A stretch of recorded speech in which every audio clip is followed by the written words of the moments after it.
And now, The Bonfire with Big J. Oakerson and Dan Soder. I have to always start singing now because none of the lights work for me when we're on air. Oh, you have to do you do the dark room. Hello? Putting your phone out. That's me. You do Sonic. Yeah. Yeah, Sonic. Do everything sonically. Isn't that how bats see? Yes. We're learning so early in the Bonfire. We're learning. It's Comedy Central Radio, Sirius XM 95. I'm Dan Soder. That's Big J. Oakerson. Hey. Who is a couple days away from a day of birth. That's right. 41, buddy. Fucking A, dude. Christina, though, she thought I was 42. You're the Terry 42, Kirby. What she guessed. That's a good I'm turning reference. 42. Terry Kirby, running Terry back Kirby. for the Miami Dolphins and San Francisco 49ers. Oh, Jesus. That's pulling real inside football. Inside foosball. I'm having real uncle conversations today. Speaking of football, Black Lou, right before we went live on air, says to me, are we betting? Yeah, you guys have to. Cowboys, Eagles. It's a big one. And Such an important game. Yeah. Is it in Dallas? It is in Dallas, yeah. What's the spread? We don't bet. Let me look it up. Spreads, I don't care. I don't Oh. bet spreads. I mean, you're an idiot. Why? You should always use the spread. Let's not worry about the Why spread. worry about a Because that makes it a better dude? bet. Don't even think about No, it. Jake, listen. Keith I Robinson understand- tries to I bully me. understand- When I bet with Keith, he tries to bully me. He's like, it's stupid. The spread is stupid. I've It's never like, in my no. life taken a spread. I'll take a spread all day. But I only bet heart games. Oh, see, I don't bet heart games because I'm a psycho. Oh, see, I don't do. I'm only The betting only heart. time- I'm betting on this game in my belief that they're good. It's not just a money gamble. Yeah. I'm betting with the belief that the game is simply does my team win or your team win. I get that. Right. Yeah, this I don't is a get heart that. bet. That doesn't make any sense to me. I don't to do bet that. on the If Niners I was because I'm betting, a psycho. I I would bet never. Lou, and I look at what I did. I gave him 20 fucking euros because I was being a dick, which actually I think is more than $20. I would never go that I'm. I would never say that I'm gambling on like a random Super Bowl and going like, no. I just think the Ravens are going to do it. I'm like, no. I'm going to either go with the points or take the get the points or give the points. So what is the bet going to be? 20, 50? No. Some show-related stuff. I think it's got to be show-related stuff. Show-related stuff. I think what I would like to see is Lou have to spend 15 minutes speed date on air trying to chat up Bevy Smith. Bring Bevy on the show? Yeah, I mean the blackest of black women. And I want Lou to chat her up. And see if he can win her over. I want to see if he changes personalities on us. And you we don't see want to it know if he coming. goes Carson Daly right in front of us. Just if he now just go Bevy, he goes sup girl, and Dude. we're like, whoa, come on now. First time I That's saw not that, Black Lou. when I was in high school and TRL was still popular, and then I remember DMX was on TRL, and Carson Daly's like, "What's up, dog?" And you're like, "What the fuck, dude? You know we can see you. This is crazy. Why are you doing that?" Dude, it was so great. Yeah. Dude, Carson Daly is the reason why I have fingernails now. Yeah. First time in my life. Carson Daly's the reason you have fingernails? No, he's That's the nuts. reason that I didn't. I've always thought about like putting black nail polish on a nail or a few or all. All of them. And then I remember Carson Daly used to do a black fingernail, and I was like, nah, I'm not going to do a car. I'm not going to follow Carson Daly. By the way, another celebrity could have done it. I would have done it also. But because it was CD, Can't do it. You're hating. Can't follow CD. I mean, that guy. let's try to turn I around. mean, his personality is all over the universe. But I could mean, we- he has no. do you think there's any way we MTV could? Do you think there's any way we could Encino Man him I and mean, make him cool? dude, he makes no. He's morning show. He comes. Comes from that same fucking egg that Ryan Seacrest came Yes. out of. There- Where, I like, would say they're there'd just be- made. It's like no matter what, like, you want him to do it. You want him to interview fucking Little Peep and whatever. Oh, do you want him to talk to an 80-year-old scientist? Like they just do it. But but isn't that us too in a funny way? No, but we're always the same people. I don't start talking scientist What if I to a did- scientist. What if a scientist came in and I was like, yeah, so the hypothesis Yeah, is for you to exactly. elaborate on the data. No. Jay is slow. No, you're gonna fucking do a hilarious voice of a patient or whatever science thing he's working on, and I'm gonna ask him if science gets him a lot of pussy, and that's our dynamic, Dan. Yes. and that's how we attack. I do You want to know our voices- interview style, Jacob? That's our interview style. Voices and vagina questions. High low. Dan smacks him right in the face with the voices, and I creep up on you and ask you about getting pussy. I confuse you like an owl shriek. I swoop in with a voice. Ah! And you're like, who is talking to me? If it's not if it's Dr. Phil, then it's trash. Is someone writing this down for our bio? This is the show. That was trash. You're trash. Don't take it. That's it. That's what fuels him. That's your trigger. I'm always angry. Dude, I watched a documentary show last night that I've been holding off on for a while. Dogs? It was fantastic. No, I don't watch dogs, Dan. It's a ridiculous idea for a show. It is not. They're good boys. No, it's that guy, Derren Brown, the same guy who did The Push. documentary. Documentary is the wrong word. It's just like a show. He does the social experiments. Okay. He's the one that sees if he sets you up over the course of a night to believe that pushing somebody off a roof is what's going to save your life. Jesus. That It's a Wonderful Life all the time, like real life. It's a Wonderful Life. Some of them do it. What, they push people off bridges? No, off the roof of a building. What? It's. But I'm telling you, this guy does an amazing, elaborate thing. It's like Impractical Jokers times 1,000. I would flip out. I'm telling you, I know we had John Doerr on here talking about. It's like scare tactics. It's like scare tactics. He sets it up like that. What the first one was. This looks like it's like a militia one. It is. That's what I'm saying. The first one. This is the one we watched last night. The first one was the push, where he takes a couple people, they like screen people, and they get him to come in, and he thinks he's there to be at some fancy. He's like voting for somebody at an auction. Yeah. He's like somebody's like blind auction. Yeah. So he's the guy voting. That's what he thinks. And but they just, over the course of the night, they set it up where he sees a guy die. Yeah.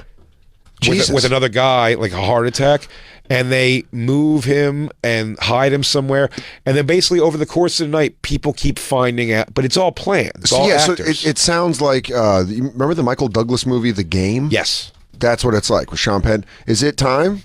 It is. Why don't you explain this show a little bit more? Oh, okay. As we enjoy, bring him on in. Merkface, get your ass in here.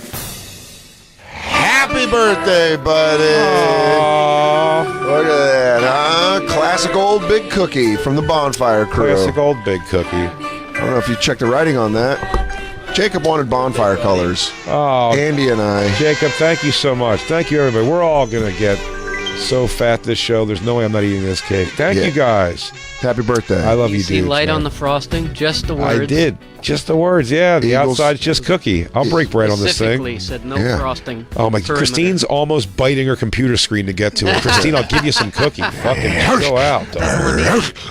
I get it. She's such an animal. Yeah. Thank you A guys so lovely, much. Healthful animal. Merkface, I love Happy you. birthday. God bless us, everyone. Here, Christine, take the cookie. So, Oh, God. this is like a Truman Show meets The Game. Well, let me finish the thing. Yes, Yeah. so they line him up with all these crazy things. Sit down, Merkface. Andy Fiore joining us. With all these. Sit down, buddy, yeah. Sit next to Danny. Come here. Get your ass over here. Get you that sweet ass. Did you see this, Merkface? The Derren Brown's The Push, the documentary on Netflix, with they line you up.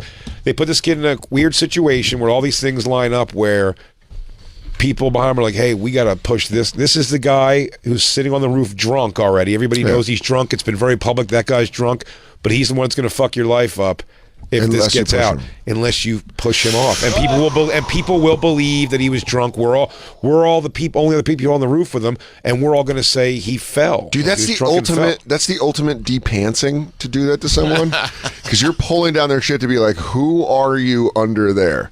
You're about to show who the fuck you are. Because I'm not gonna lie, the first 5 seconds of you saying that part to me, I was like, depending on how they set it up, I push. Dan, I want to tell you how much of this cookie I'm going to eat today is going to be obnoxious. It's so goddamn good. You're so goddamn good. You got your Eagles colors. Did everybody see Jacob just totally skip me? Oh my God. Oh, the disrespect. I gave her a little piece. It's true. Coming back. Yeah. She Bring wanted round two more. over How many here. episodes is this? I'm ready for round 2. 1. It's it's like an hour-long thing. It's crazy. So some people actually do go through and push. It's it's a crazy experiment. So the one What I happens when they push and they don't die? They explain what happened, but the people are like, I'd be fucked up. I'd be they're fucked up. They're so the guy last If night. you did that to me, I'd be fucked up because basically what you're doing is you're pushing someone to the brink of their fucking morals. You're having someone break their morals and then being like, "We're filming it," and you're like, "Whoa!"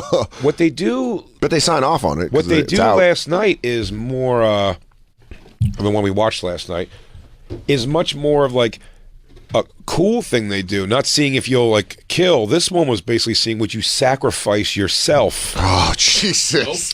to save somebody. No, but dude, that one Oh, they only work man. with one. They only work with one guy, and he thinks he's there for a neurological test or something, or something they were doing, and they put him through this thing, but they're conditioning him. They're conditioning him through it, And he doesn't realize it, but the guy keeps coming and the host keeps telling you, watch these words I keep saying, watch this noise he keeps hearing, watch these things.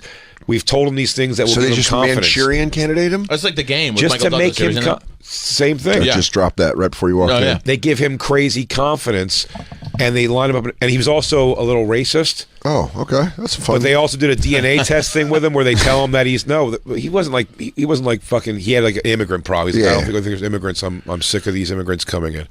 Was his thing. But then they showed him that he was like just a tiny percentage in his DNA Mexican. Yeah. And it made him do a thing. Then they made him do a staring thing with a Mexican guy. It was very bizarre. And he just starts breaking down and crying. And he starts explaining this whole thing. They try to get him over his fear of heights and something with it, but he doesn't. He doesn't get over his fear of heights and jump a little bit, but he doesn't go through with it, which is weird. And then they line him up in a whole thing with these crazy actors. Yeah. We're a biker gang that have become friends with him now, just randomly at a bar. They This is all a lie. This is like Windy City Heat. I thought, but like serious. When I read what it was, I go, it's an implausible situation. But when you watch, you're actually like, it looks like a crazy thing that could happen. I'm always afraid of that happening. Of like people that I really like being like, dude, this is a Netflix show, and you're like, fuck. I know, yeah. I told you so much. I gotta call. So he sets himself in a situation where these bikers are going to kill. They're going to shoot this Mexican dude, and he's gonna. And will he fucking like intervene? Dude, yeah, it's and when they break the whole thing on him, and tell him the thing. First of all, he has a mental breakdown. Well, I don't want to give it away. Should I spoiler alert? I'll say spoiler alert first. Turn it off for a second if you're listening. Turn it off for a minute. This guy is processing the fact that from special effects from a thing they had him put on circumstantially. He thinks he got shot in the stomach. Jesus Christ! It's fucking great. And so when the guy comes out and goes, "Hey man, we're really proud of you. You did great." He's like, he couldn't process what was happening. Keep telling him how heroic he is and how much courage it took. I think that takes the bite off of him being like, "What the fuck did you guys just put me through?" Threw someone in a cold pool. You just fucking threw. You just come out and be like, we're just fucking around. Man, he's like, I would probably have to process that for a day, and then I would just start swinging on people. It'd be the most planned assault. I wouldn't want to kill anybody, but I'd just find that film crew and be like, "You fucked with me to the point." Dude, you get him to sign those waiver papers on site. Yeah, Do not let him go home and think about that. I mean, yeah, So he yeah, goes I'd handle home. that biker gang. I get a pair of big white shoes. When you throw on war to kill him by war. Yeah. I mean, you find that out. You find that out. You want to get in the gang? Yeah, What if they didn't? What if they didn't screen it right? And the dude's like, my cousin is a Hell's Angel, and they're like, oh fuck, I'm gonna hunt down systematically all of them actors you had played. I'm gonna let that Chino. Yeah, he goes, fuck. There's this one shitty producer that's like, I didn't do that. Now I'm indebted to the Mayans. Great. Yeah, it's pretty intense, Christine. Yeah. Yeah, that kind of shit with me is always like they're just fucking with someone, like to the point where you're like, is it cruel that they're just? I'll argue this show is completely cruel. Yeah. I think both of them. I think it's cruel to do that to someone because it's like you're just fucking pushing someone to the brink of mental insanity, then going like, psych. That guy's a fucking actor. That guy's SAG-AFTRA. He swears it's real. Dude, he thought he got shot in the stomach. Yeah. Spoiler alert. Fuck, I did it after. I'm not good at it. It ruined it. It's a cruel show. Just watch it anyway. It doesn't matter. It's intense, dude. It's really, it's fucking crazy. That's actually another one of their tricks. They just give spoilers for people who don't want to hear them. They condition them. You go, stop, guys. Come on. Bruce Willis. But it freaks you out that certain things can really kick in. Like, to get him... He's sitting in the car watching this all go down. Yeah. And they hid... The radio station they were listening to was actually like a thing they had. And at a timing, they hid in the jingle of the radio station, like the noise that they had him associate with this feeling. Dude, crazy psychological experiments. He convinces him through placebo effect that he can't feel his hand. Yeah. And they start piercing his hand. It's just a thing that makes you go like... What is that? You're treating humans like guinea pigs at that point. Yeah. But placebo effect, he made him believe his hand was numb, and he put a needle through his own hand. And this is not a guy who's into that, for sure. Or he is. They just went down to Hot Topic, and they go, "You want to be on a show?" He's like, "Yeah." He's just swinging from one of those things. He goes, let me get down. Oh God! Well, I was looking for something. That's how I know I'm alive. Yeah. If I would have, after I got robbed when I lived in Tucson, if someone would have came in and been like, "Well, that was all a fucking prank," and Amir would have been like, "Yo, I set you up," I would have gone so violent on everyone. Yeah, me too. Like, I don't know how you don't think you're like when gonna John die? Doerr was telling. Yeah, telling fight or us- flight, man. Yeah, when John Doerr was telling that story, and he's like, "That was the most pushed I've ever seen someone." Makes complete sense. That guy got to the point where he's like, I'm gonna die, and then you're like, "No, you're not. This is okay." You're like, dude. Danger Erin at the end of Jackass 2, is that? Yeah. Or is that even Jackass 1, maybe? That when they put him in the trunk of the cab, he thinks the cab driver is gonna kill him. Do you remember that? No. It's the longest, it's like the long last stunt of the whole movie. They should just put that music to this documentary. They get Danger Erin to pretend to be an Arab guy in a taxi cab. And he's got bombs, all kinds of explosives strapped under him. Yeah. And he's starting he's visual. supposed to, the gag they're trying to get is, what will this cab driver do? Yeah. Like, well, I guess they're trying to see if he's going to join in because he's like an Arab guy too or something. But the cab driver is Jay Chandrasekhar. Yeah. Oh shit. Really? So, but this guy. I remember that. Okay. Yeah, this guy's know that. So he starts doing this thing, and then the cab driver, as an actor, starts getting furious at him, and then pulls out a fucking gun and makes them get in the trunk. Yeah. Dude, that's so terrifying. And the best part is Danger Erin. You keep yelling at. He goes, "Guys, come on, fucking tell him it's a thing for a movie." Oh, dude, look at him. And no one's I answering. love like a double switch. And they have like Hollywood effect gunshot sounds they play. Dude, that's crazy. And then the guy starts driving, like stunt driving, with him in the trunk of the car. And then, yeah. and then they just pop the trunk. Is it Jackass 2? Christine, what's it from? And then they just pop the trunk, and everyone leaves, and he just sees this guy crawl out and realize he's not going to die, and it's everyone just laughing at him. I mean, which is hilarious. But I mean, could you? He was in that thing He's saying, "Goes, oh my god, this is how I'm going to fucking die. This is how I'm going to fucking die," and just watching 100 people laugh at him it's Jackass it's so 2. rotten, but you do it. How could you not? So But that's. I But couldn't be a theirs, part. But I theirs couldn't is- be a part of it. But theirs is under the guise of like comedy. Like, we're fucking with our friends. This all thing. These are like people who are just like fucking people, and they're like, Also with that accent, like, how far can a man be pushed? yeah, and you're like, that just seems meaner than like, oh fuck you, dude. You thought you were gonna fucking die, dude. Like that. It's like, you were fucking staring death in the face. Is so much easier than A 2-month process of. His breaking point became at 5 a.m. when he had woken. He believed because they told him they did For that they months. put a microchip in his body. For months, we've been giving him sleep deprivation. It's been proven through Columbia University's studies that the human brain starts to break after 30 days of sleep manipulation. This is right where we wanted Ryan. That's not fun. Fuck that. I know, but then at the end of that, if a guy comes in, he goes, "Whoa, Ryan Brown, What's up, dude? You were fucking going nuts. your nards just got nailed." Straight up rad for you taking a bullet for that Mexican dude. Ryan went into the store and found himself confronted by a knight in shining armor. Dude, that would just fucking swing on everyone. We should we take this break? Let's take it. Let's pull the trigger right now. Pull the Cookie trigger. cake down this Let's way. get some more cookies. Well, because you want to know what's up, what's happening after this break, Andy Fiore? What's Do you know that? what you walked into? I want to know so bad. Former words. I like hanging out Did we with. announce it before? Yeah, hell yeah. With Merc All right, Face get your and hands Black up. Lou, because this is old school that bridges. This is a subject that bridges all staffs. This is a big deal. I'd like to. This is like when the Crips and the Bloods shook hands. I don't know what. I don't know. Jacob, put the fucking cake down. I love cake, cookie. Calling in. Why don't you want to tell the story? Or I'll do tell you want- very quickly. Thank you, Yeah. So I was at the airport last Thursday. Yes. I checked my email. I had an email to my website, my actual bigjcomedy.com, that said, I'm a big fan of this. Saying they were a big fan of the show, but also that they are an ex-angel of Corey Feldman's, What? who is. Are you pushing me right now? Are you fucking pushing me? Andy Corey Feldman comes in here with a gun. There we go. It's actually a part of my new show. How far can Andy be pushed? Andrew didn't know that Corey and the boys had been in on it the entire time. The whole time. No. She said, she performed the show we all went to go see at the Highline Ballroom. Yep. She was in at that point. She is no longer an angel, but we went back and forth a little bit. I said, we have 1,000,001 questions.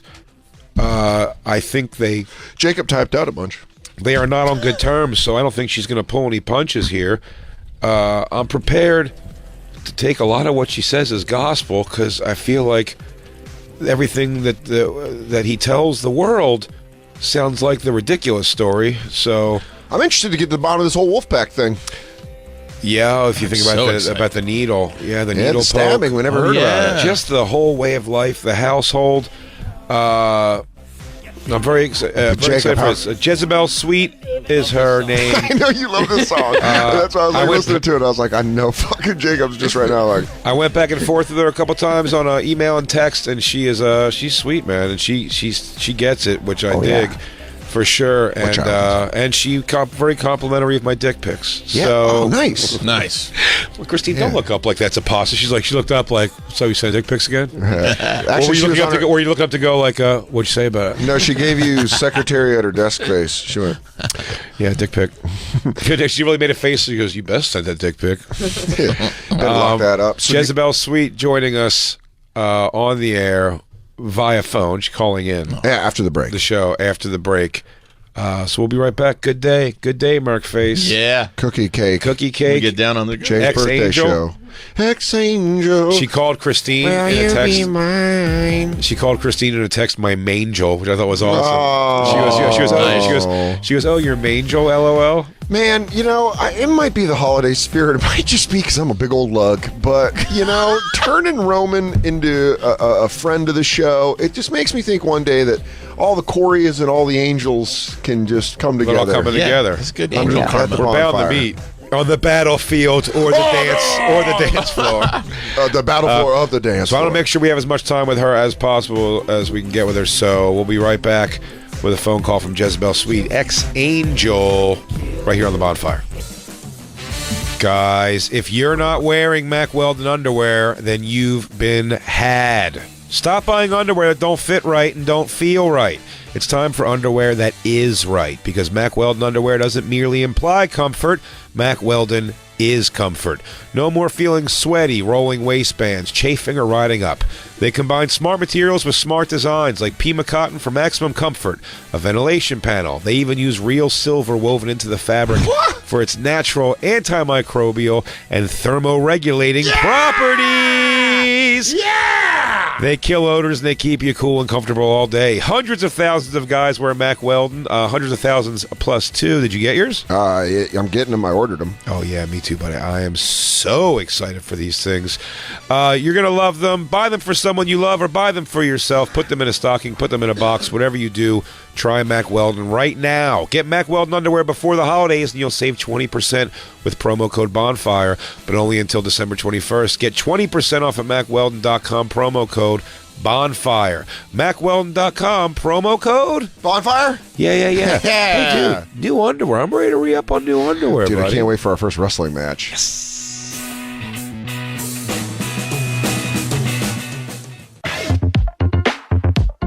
There's a buzzy gift on everyone's list. Right off the jump. Take two. There's a buzzy gift on everyone's list this year. It's something they will use twice every day. Jay, do you know what it is? Yeah, I think so. What is it? I don't know. My mom has one in her top drawer. Stop it. I'm talking about Quip, dude. So am I. Yeah, an electric toothbrush. What have you heard about my mom? I don't know, but why is your toothbrush up there? It's supposed to make brushing better. It's Quip's sensitive sonic. She keeps her vibrators in the medicine cabinet. There, I said it, okay? It's opposite day every day in our house. Quip's sensitive. She's a confused lady. Dude, I'm seeing a lot of Quip. I don't want to be real hipster about this, but we were on the Quip bandwagon basically from the jump, from their first album, and now I'm on subways and everyone's talking about Quip because it's the quadrant brushing. It tells you when to switch. I love it. Jay loves it. Jay swears by it. And so, Jacob, right? Change your life. Change your life. Yeah. 40 years of not brushing my teeth that way. And then there you go. And not only that, but if you go, and Quip makes holiday travels clean and easy with a multi-use cover, mounts to mirrors, and unmounts to slide over the bristles for on-the-go brushing. It's the gift that keeps refreshing with brush heads automatically delivered on a dentist-recommended schedule of every 3 months for just $5. You even get prepaid refills once a year. So, you can make sure. Maybe I'll get that for Jay. I'll just take care of 2019 for you, buddy. Hey. Yeah, I love you. And what a better way to show I love you than a nice stocking stuffer price, just $25. You can get a Quip. It's pretty cheap. If you go to getquip.com/bonfire right now, first refill pack free with a Quip electric toothbrush. So just, go do that at getquip.com/bonfire. Good deal. It's great. Not a great product. And now, back to the Bonfire with Big J. Oakerson and Dan Soder. I'm sorry. You can't start that without me getting to that part. Is that the live version? That was live? Yeah. That's great. I did not realize that was From our live. show? I'm so excited for this phone call. She is a doll. We were texting back and forth. Super sweet. Former Corey's Angel joining us on the phone right now. Miss Jezebel Sweet. Do we have her on? Hello? Hey. Hey, how are you? Yeah. How about a big round of applause for calling in? Thank you so much. Jezebel! How are you guys doing? We're doing great. We got a cookie cake in the studio for Jay's birthday. Yeah, we're all goosed happy up on birthday. sugar. Thank you. We're all goosed up on sugar and shit. Yeah, it's a real kindergartner party. Yeah, we're out of a cannon here a bit today. Thank you so much for calling in. You reached out to me through email. I wasn't sure if you were looking to have this conversation, but I appreciate you letting us have it with you. We have 1,000 questions. I know you said you've heard a little of the Corey, the Fell Dog stuff that we've done on the show here, and it's been extensive. Yeah, for sure. There's a lot. I haven't even gotten through all of it. Oh yeah, no, we owe several hours of entertainment to musical enterprises. He goes. Did you hear about our show through us talking about it? I think someone tagged me in some kind of video that got posted, things that have been going around, so I probably ended up listening to it. It's so weird because you do something, a radio show gets ripped onto YouTube, and it's just like throwing a fucking pebble out in like a fucking lake with the ripples. You don't know. Yeah. And all of a sudden, Jezebel's like, "Yeah, I heard your guys just shitting on us." By the way, we never shit. Everything that needs to be clarified about us talking about Corey Feldman is we are original Corey Feldman fans that are just. We find it so crazy how much he believes that he's like this musical genius. Yeah. Yeah, that's where it's. I want to say we're not trying to be mean. I can see how it can come off sometimes as mean because I think we're just so blown away by the fact, and also the movie was crazy that he made his best friend take all the ass fucking and he just got head from some hot lady driving through town. Yeah, don't even get me started on that. We want to get you started on all of it. I was just this is a These are all primer. great I'm just letting start-offs. you know what we're leading to. First things first, we'd love to know, how did you meet Corey Feldman? Well, so I was actually living in Miami, and I was just about to move out of my apartment, and I got a message from this girl that he was in contact with, as sort of a friend of mine, that he was trying to get her in the band, but she was busy with what she was doing, and so she reached out to me about the audition, and it just so happened that I was going to LA the next day, and I was moving out of my apartment, and she was like, yeah, if you get this gig, you can go on tour, you can get free room and board, and I had no idea who the fuck Corey Feldman even was.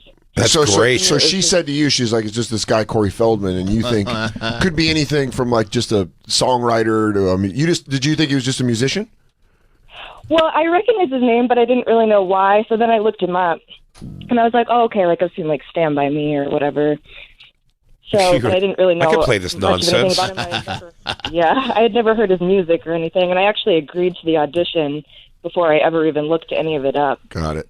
So that was a shock. Yeah, that's a real life lesson for those for young people listening is look up what you're getting into. Yeah. Don't go in blind. You're like, what, Stand By Me? Fucking Lost Boys? I'm up for this. I can play in this band. Hey, welcome to the audition. Put on some lingerie, grab an axe. Yeah. I hope you're ready to get dilated. So you're flying to LA and you're like, fuck it, I say yes to this audition. I'm going to go audition for this band. Yeah, exactly. Where was the audition? Was it at the Fell Dog Manor? Yeah, at his house. Of course. Yeah. Which wing, east or west? No, he probably has a fucking pretty nice house, right? Like in a studio? Yeah, it's decent. Oh yeah, I bet his house is pretty fucking decked out. Yeah. So, did he have a performance space there? There Not at the first house that I lived in with him. We just kind of practiced in the living room. But then the next place that we moved had like kind of a bit of like a rehearsal space. That's fantastic. Well, so you guys just doing it in the dining room first? So funny. Watch out for the chandelier. Put it up on the ceiling. It has a real casting couch vibe to it. Jezebel, move my Fabergé egg collection. Oh, this looks like a 90s alt video. How about to throw some power kicks on this song? Oh, we're some 41ing in a model home. Sean Astin's coming over to pretend to like it. Yeah. So you guys are just playing in the living room with like amp chords going everywhere. What was the audition process like? Mostly just talked to him and showed him some like videos that I had done on YouTube of just me like singing and playing guitar.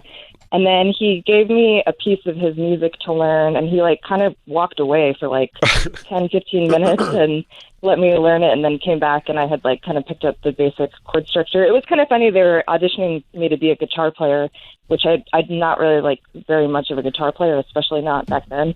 What is musical notes he hands you for one of his songs? Just I figure it's a piece of paper that goes boo doo womp a wang wang widdly woo wang. Can you make it go? Or he's just we are completely underestimating him. And like his sheet music is off the charts. It's all orchestrated. You got to bar the F and then swing over to the A minor. Structurally, this is some of the most perfect music ever written. Yeah, Corey Feldman is what I can only say a pure genius. Oh yeah, he's got perfect pitch. Don't you? Beethoven himself would have killed to have written this. C structure, C into a G into an A. So did he give you sheet music? Yeah, it was like just like the chords or whatever. Okay, chord progression. And right. then For that song, it's so simple. I want to take a guess at something here because I feel like I get this guy's. If I just guess 180 degrees, what's uncomfortable for me? Yes. That I feel like I can guess always his next move. Because I'll tell you this, my first one, practicing music in a living room. Very uncomfortable. Very uncomfortable. That's for sitting and for lounging. Here's two. Came back in by himself. You played the song that he just taught you while he not only sang it, weirdly danced just for you. Really? I don't think there was any dancing in the audition. Impossible. I don't know if you saw that movie, but he danced when he got out of rehab. Did you? And he's waiting for his mom. He's in the parking lot. Dude, that poor kid had to do that in that movie. When he goes, well, Corey, what would you do if you were waiting for your mom to pick you up from rehab? He goes, probably bang on a couple of routines. No, not even that. They probably did it a completely different way, and then he goes, You mind if can I talk to him real quick? Hey, in this one, just give me this one. Just dance. Remember like we practiced? Pow. That right there. Yeah. All right, yeah, go ahead. Aaron, go ahead. oh, man, that's... Did you have any... I'm sorry to jump all over the place, Jezebel, but did you have any questions when you watched that film that he made... in the scene, Michael Jackson recognized him first before he... I mean, that level of narcissism is mind-jarring. Yeah. It blows my mind. I'm so impressed by it. King of Pop sees me, loses his shit. Yeah. He goes, I've been hearing a lot of... And he goes, I've been hearing a lot about you doing my dance moves really great. Can I see? Would you please let me see? Please. Kid who's in a movie that no one knows is going to be good yet. Oh, my God. Can I just ask quickly, did you all watch A Tale of Two Coreys, like one big group? Was it a big night? Excellent question. Yeah, we got to watch it before it was even completely finished, like before they had even put the cocaine lines in. Oh, really? So you got to see the Redux. Did you see was it the Corey's director's cut? This is how I think the So movie should have gone. you all watched it at Feld Mansion? Yeah. Fantastic. When you're watching it, if you're in the room, because I feel like your situation right now, especially Jezebel, like you're in the band, you kind of are witnessing what's going on. When you see a movie like that, is it like when someone shows you a video and they're like, this is really going to make you laugh, and you feel the pressure to laugh? Like, did you feel pressure to be like, this is really good? I don't know that I really said a whole lot of anything. I really hated it. Yeah, it was ridiculous. What was Corey like? Did he just sit in like a captain's chair? Watch me kick these three asses. Yeah, something like that. What was the reaction like after it was over? Did you really have to struggle I remember everyone through that applauding at the end when the thing flashes on the screen and it says he's been sober for 20 years. and everyone clapped except me because I know the truth. Did everybody else clapping not know the truth? I would have thought everyone would. I mean, I can't remember exactly who all was there. We were having a party. Oh, really? Oh, my God, man. Everyone was big screening. probably being polite. Dude, having a party to bring everybody over to watch your Lifetime movie about your life that you made, about your friend who's dead, who got fucked in the butt a bunch, apparently. Dude, I'm making. Wait till you guys invite. What a great synopsis. When I invite you guys over to my house to watch Big Headed Mountain Kid, the story of Dan Soder. It's on the Hallmark Channel. Yeah, it's pretty good. I got this kid from an Enterprise commercial playing me. When he approaches you guys to be part of this band, because I saw him on Wife Swap before in some interviews, it seemed like, depending on the interview, it seems like there is a sexual connotation there, or it's not at all, and it's just like a business thing. Well, he says it's a university. Yeah, he described it as like a learning thing, but do you get the idea that's like the consider it a learning annex? Do you think he's like a guy who's just blatantly being like, no, I'm getting a harem of girlfriends and I want to fuck all of them and do drugs with them or whatever? Or do you think is he doing like the priest who puts a fucking, a hole in the wall to look into the changing room? Do you know what I mean? Is he like a guy who's pretending to be a little holier than thou, but he's actually, you could tell that he's slyly being a creep, or is he pretty out there with it? I would say a little bit of both. He definitely tries to put on a facade like he's, just this nice guy, but, kind of wears pretty thin pretty quickly. Oh, so you see it? You see that whole facade crack pretty quickly once you move in? What's moving in? Yeah, day? I mean, it definitely got pretty weird pretty fast. What's moving in day like in the Feld mansion? Do the other angels help you move in? I mean, I didn't really have a whole lot to move in. I was just, had just moved, but it was only supposed to be in LA for 4 days, so I just had like a couple of suitcases with me. And just had one of those green army bags and a guitar case. Welcome to the jungle. And you went, this is where I'm going to be put up? But what is like a day in the life at Feld Mansion? What is it like to live there? Yeah, we like saying Feld Mansion. We read a rumor of meal control. Is that true? Oh, yeah. Yeah, we were on the Gremlins diet. We weren't allowed to eat after midnight. Really? What if he caught you eating? No, I'm just kidding. Oh, dude, that'd be awesome. I believed it. Yeah, I mean, trust me, we've read a lot of honestly, crazy I felt shit. midnight was fair. Yeah. I went, you know what? He's been consulting a gastrologist. We couldn't get wet either. He knows a good GI, because that's pretty solid advice. There's no meal planning for real? The eating situation was weird. Like, they're all vegetarians and vegans, so there is no meat allowed in the house. So you were like the outsider of the group? Not really, because I was a vegetarian before I met them. So but I mean, in general, did it seem like the other girls were like his girlfriends, and you were like a hired kind of gun musician? Well, I mean, both, because some of the girls in the band didn't live there. Like, they were just musicians that came into it, and they weren't involved with him or anything. I guess his wife actually was the only one in the band that was actually sleeping with him. But he had another girlfriend that also lived in the house too. That was the merch girl. Oh, really? All right. And the wife knew about that? Oh, yeah.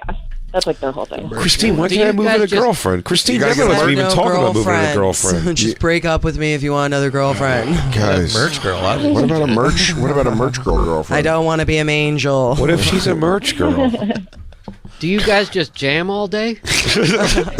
I want to. How did the conversation go from auditioning for the band to full blown move in the house? And when you were leaving your living situation, was it just something where the timing worked out on your end too? Yeah.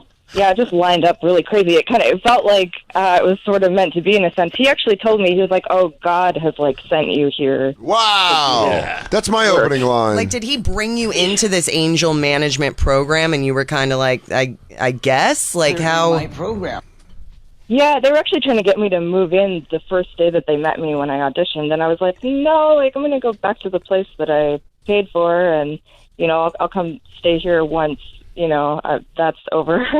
I think I came back the next day for rehearsal, and then I brought my stuff and moved in there the next day. So it was really fast, but it kind of had to be because otherwise I was going to have to take my flight out and leave. Yeah, what was it like sleeping in the Feld Mansion the first night? You just staring up at that, hearing him, hum his songs in the hallway? I don't know. Good night, Jezebel. Good night, Ashley. Good night, Courtney. Good night, merch girl.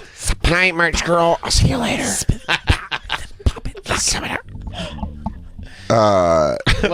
Jezebel, can I ask one question? Like, what is Corey? It seems like an extravagant lifestyle. What is he living on? Like, how is he getting money? Do you guys make enough on tour? Yeah, how much do you make? Is touring with him profitable? I don't know. He was always complaining about the money situation. I mean, we all got paid. I mean, we didn't all get paid in full, which was one of the big. You get issues. a stipend. You guys are getting a party with the dog. I'm going to expose you to such celebrities as Scott Baio, Willie Ames. Was there also the other aspect where it brings the angels will throw a party, like you can hire the?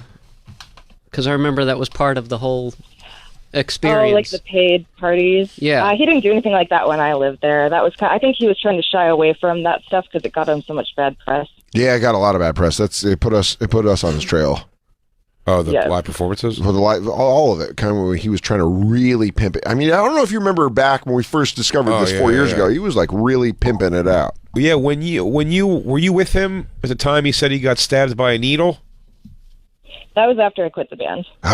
Did you stab him with a needle? Are you the Wolfpack? According to him, yes. Oh, really? So he thinks you're part of the Wolfpack? Oh, definitely. Are you? Answer our questions. You know what's funny? Someone had Go ahead, you speak. The Wolfpack thing comes from this guy named Bobby Wolf, who was kind of investigating him and doing interviews with different people that had left the band and worked for him. So I guess I did actually interview with Bobby Wolf. So you talked to the Wolf? You getting the Wolf? Winston the Wolf? Wolf. So that's what he calls the Wolfpack, is because this guy has been asking people about when they quit the band. He's been interviewing them. Bobby Wolf. Yes. And that's what he calls his subscribers, the Wolfpack. It wasn't even really that much of a thing until Corey. Yeah, he made it weird. Well, he said the Wolfpack. He said those are the ones that stabbed him with a needle. Yeah, and he said he was stabbed with a needle, and then some of our fans of the show were saying they thought he was going to come out and say that he was HIV positive from that, which I thought that was pretty far fetched. And then he put out a video sitting with his wife saying, "I got pricked by a needle. They offered me." Where they offered me medicine that would have, if there was HIV in it, that would make sure I didn't get HIV, but it would have made me sick for 6 months. So I opted not to take it, and that's immediately when I thought, oh, this guy's going to come out and say he has HIV. Yeah, that's like being that's like when you want to get out of something the next day and you tell your friend, you're like, yeah, my throat's itchy. Yeah. You're just leading. You're like, so I can call you tomorrow and be like, oh my god, I feel like shit. Remember I said my throat was shit. Remember I said I was going to help you move, but my throat was itchy. Moving. Go ahead, Jacob. Jezebel, were you part of the Today Show band? Were you there? No, I was after. I was part of the touring band for the spring and summer tours. Do you know what happened? Can I ask? This is just how does he afford that golden arrow suit that he wears? He seems to get very expensive clothing for the. The guy ain't broke. Right? I never really understood where the money was coming from. So you gotta be he didn't seem to work that much. You guys didn't work a lot. Well, they toured. We did the tours, but he was always talking about the first tour. He said he lost money, and the second tour he said he didn't get paid in full, like what he was supposed to. Does he bring the girlfriends on tour? Yeah, so his wife was there. She was the keyboard player, and then his girlfriend was the merch girl. And they were the only girls that... Jacob, you got to meet her. I encountered with her. You bought merch. I tried on a shirt that didn't fit, and she told me I had to buy it. But I said it didn't fit me. I'm not paying for it. What kind of Curb Your Enthusiasm situation is that? In fairness, Jacob, that girl has to fuck Corey Feldman later, so give her a break. Come on, break her. Joe, stop being so cruel to her. Did he try? He didn't try to sleep with you at all? Oh, he definitely tried. Really? He just goes for all of it. What's his game like? What? What's his game like? Like, how did he hit on you? Give you a bunch of drugs and trap you in a hotel room with one bed without telling you. Oh, that's fucking... Really? That's some terrifying shit. Darker than I thought. That got real sad and dark. So what did you do? You just take off? No, I watched them all have sex. Really? Oh, really? How many? What's all of them? Just the wife and the girlfriend, the first time. You didn't do anything, just watched fully clothed? We were in robes. He had a thing with like making everyone wear white robes. Oh man, he's such This a cult gets leader. so culty and great. What a cult leader. So you got to see you naked at least. Yeah, we still like skinny dip at the house and stuff in the backyard and the pool and stuff too. Were there orgies at Feld Mansion? Yeah, definitely. Really? How often did orgies happen? Would you say? How long were you there for? 7 months. 7 months. How many orgies did you see in 7 months? Well, I mean, it was something that was like a normal happening, like on the weekends. There was only 3 different times that I actually witnessed anything and like was in the room for anything. Girls, we got to clean up. It's Orgy Saturday. Guys, time to get some sweet ass on Saturday afternoon. The bus is pulling up. Here come all our friends. Guys, orgy night. You know, big night. Guys, get the vegetable oil. Get the shower curtains. Throw down the tarps. Throw down the tarps. Was it It's just Slip and Slide Saturday. Bayo's bringing a squirter. Oh, that man. was my question. Was it other guys that he invite over, or was just Corey and like the girlfriends? Yeah, sometimes other guys. They're like swingers. Okay. They were famous? Swingers. Oh, swingers. Well, and maybe famous swingers. Can I ask also, what's the... Maybe. I mean, the show we saw was a 3-hour concert. What was that like on you to have to perform and get prep for a 3-hour show? A 3-hour show. Yeah, it was an interesting experiment in my mental health. Yeah.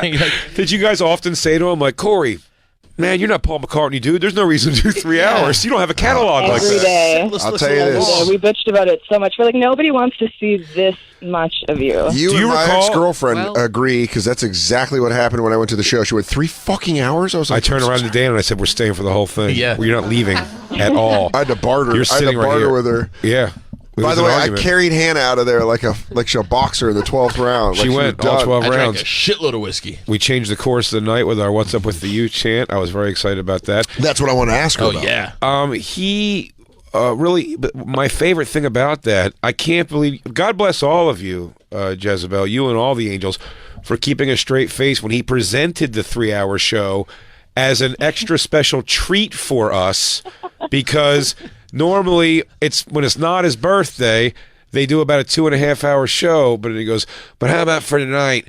We do about 3 hours of music for you guys. And everyone was like, holy shit. There was such a hum through the room of like, I don't even know for the laughs if we could take this, man. Dude, I'll tell you who was not. I wish I could have been near the staff of the venue. Where they're like, what the fuck? It's a fucking Sunday, dude. Some big muscly black guy does not want to hear this for 3 hours. Man. Jezebel, what is your favorite and least favorite Corey Feldman song?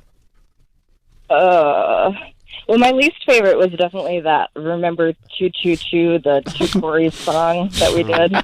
You hated his friend, You didn't like his dead friend tribute? Yeah. Why did you hate Made me it? uncomfortable. Did he ever get fucked up? The whole way that he represents Haim is so disgusting. And it just always felt like he was trying to capitalize off of the other Corey, you know? Yeah. Of course. I Yeah, don't know. I can't believe when you guys watched the movie that no one... I mean, I understand not doing it, I guess, but everyone had to be sitting there. I mean, the elephant in the room was... He talks about all the abuse they took together, and Corey Haim is constantly getting fucked, and Corey Feldman got his dick sucked maybe sort of once at a party kind He of took maybe. a sleepy beach from an older dude. Whatever. Yeah. Whatever. But every other thing, I mean, the one time Corey Haim, like his, I guess Corey Feldman's handler, like just goes to bang Corey Haim in a bathroom, and Corey Feldman sadly walks out of the room and then gets picked up. He gets picked up on the highway by a super hot girl who fucking takes his virginity. And It's just like the most bizarre, like, what? Introduces him to Coke. Yeah. When you guys saw that scene where you... doing cocaine with mouse. Yeah. You guys are here just to hang out? You guys just want to hang out? So when you saw that, were you like, did you have to like look back at him to see his reaction? He's like, It is. It's perfect. It's exactly what I dreamt. All factual. Suck balls, Spielberg. Oh, yeah. Hey, Hamster, guess who gets the final say? Did he say stuff like, this is exactly how it happened? Rest in peace, you pincushion.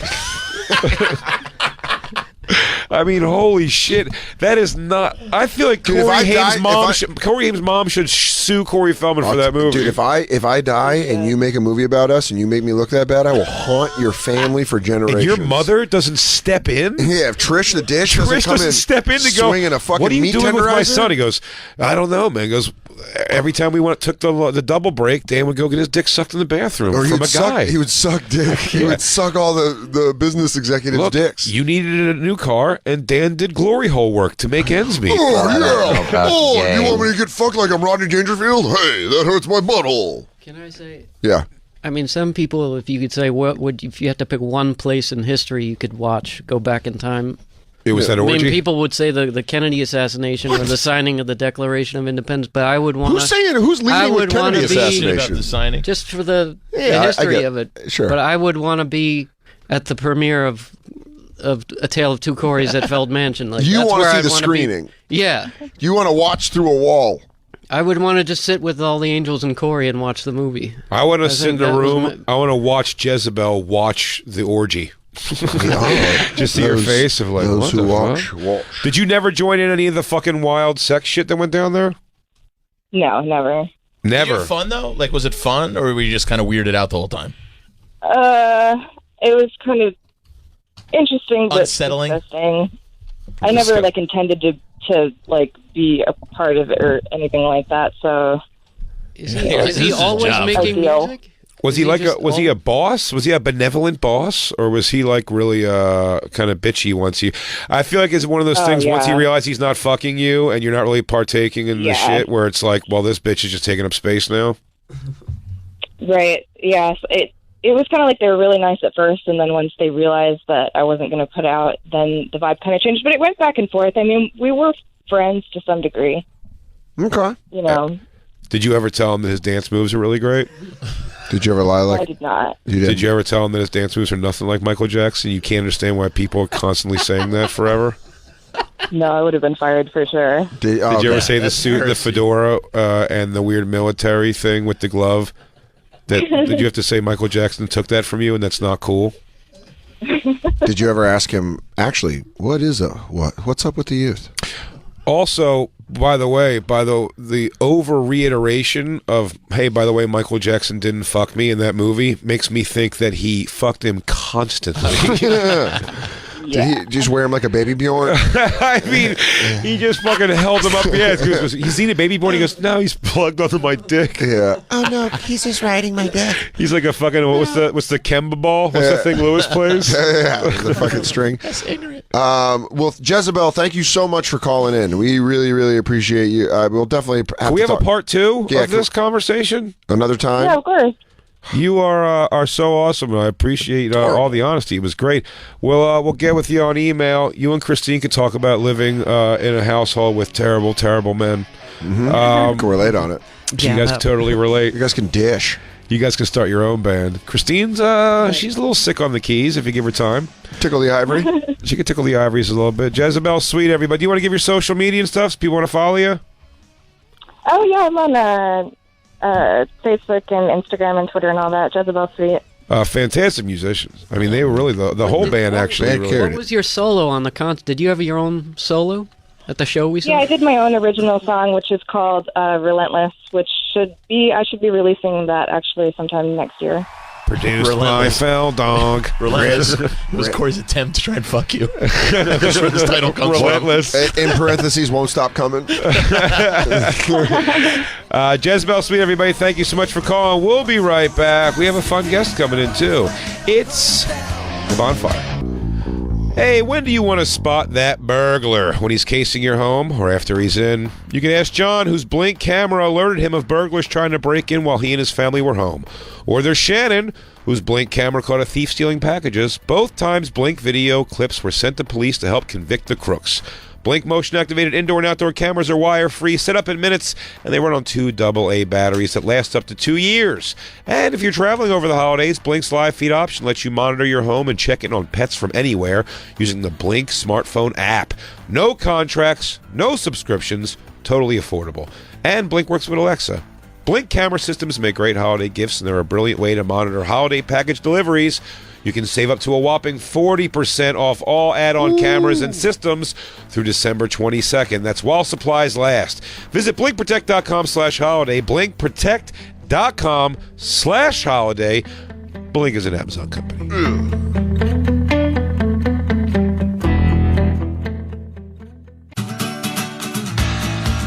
Guys, if you're not wearing Mack Weldon underwear, you've been had. Idiot. You are a stupid human being. Moron. And you need to stop buying underwear that doesn't fit right and doesn't feel right. Oh.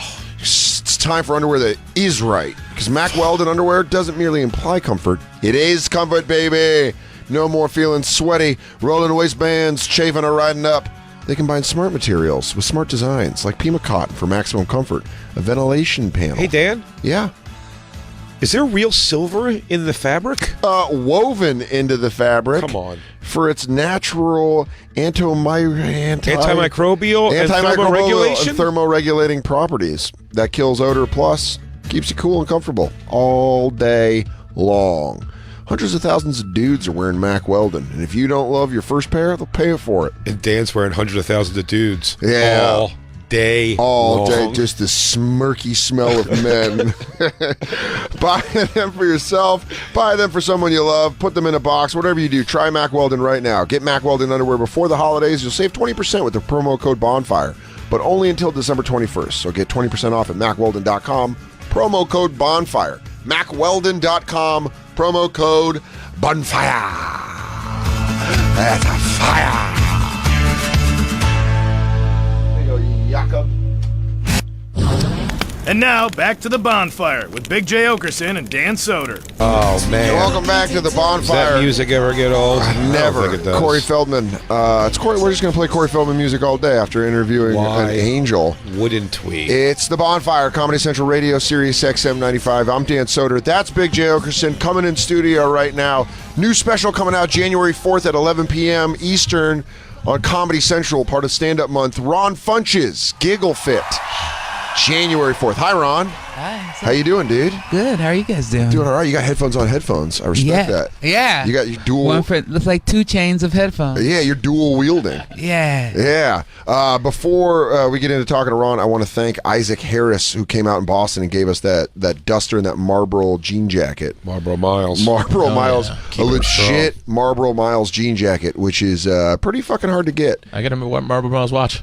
You did? Old Swiss Army, yeah. Wait, that's a Marlboro Miles? Yeah. From smoking, or you just buy it online? Yeah. We'll make up your own answer. I don't know. More fun. Ron, You bought it online. did you ever smoke cigarettes? I tried once, just to see. People are like, "Hey, try this." And you just did. What all the hubbub was about? Yeah.